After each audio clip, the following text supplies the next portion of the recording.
오늘은 2023년 3월 27일 사순 제5주간 월요일입니다. 성부와 성자와 성령의 이름으로 아멘. 요한이 전한 거룩한 복음입니다. 그때 예수님께서는 올리브산으로 가셨다. 이른 아침에 예수님께서 다시 성전에 가시니 온 백성이 그분께 모여들었다. 그래서 그분께서는 앉으셔서 그들을 가르치셨다. 그때 율법학자들과 바리사이들이 가늠하다 붙잡힌 여자를 끌고 와서 가운데에 세워놓고 예수님께 말하였다. 스승님, 이 여자가 가늠하다 현장에서 붙잡혔습니다.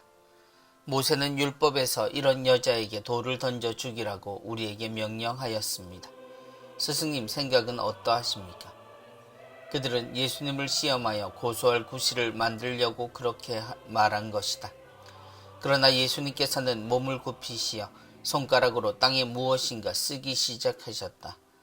그들이 줄곧 물어대자 예수님께서 몸을 일으키시어 그들에게 이르셨다.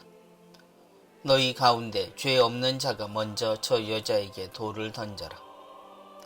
그리고 다시 몸을 굽히시어 땅에 무엇인가 쓰셨다.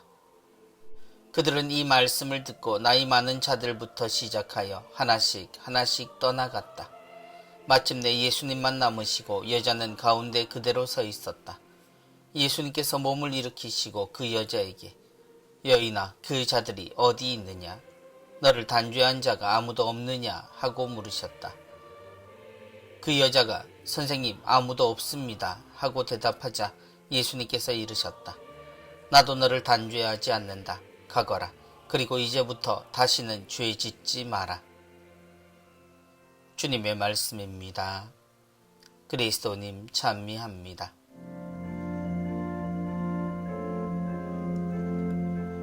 나도 너를 단죄하지 않는다. 세상에 죄인이 아닌 사람이 어디 있겠는가 라고 말을 하지만 그럼에도 우리 중에는 실제 죄인으로 구분되는 사람들이 있습니다.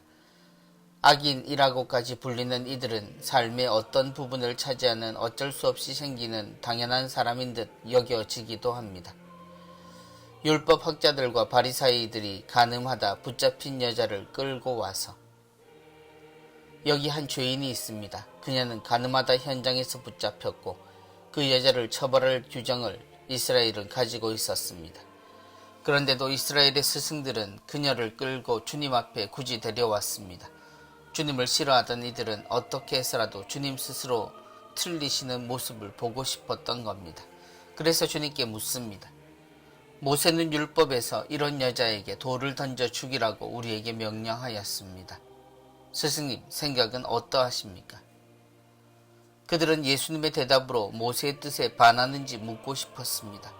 당연히 그들의 눈에 예수님은 율법을 마음대로 생각하고 그들의 권위를 무너뜨리려 시도하는 사람이라고 생각했기 때문입니다.